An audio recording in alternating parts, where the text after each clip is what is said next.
Hello and welcome to this tutorial on how to share a post on your Facebook feed on Android. If you're someone who wants to share interesting posts with your friends and followers, then this tutorial is for you. In this video, we'll take you through the simple steps to share a post on your Facebook feed on Android. First, find the post that you want to share. Once you've found the post, look towards the bottom of the screen and tap on the Share button. This will open up a drop-down menu with a few different options. From here, select Share to Newsfeed.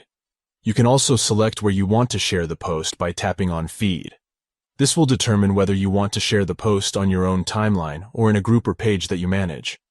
Next, you can select who can see your post. You can choose to share your post with everyone, just your friends, or a custom group of people. You can also enter an optional text, tag friends or add your location, what you're doing, or how you're feeling. Once you've added any additional information or tags, tap Post. Your post will now be shared on your Facebook feed for your friends and followers to see.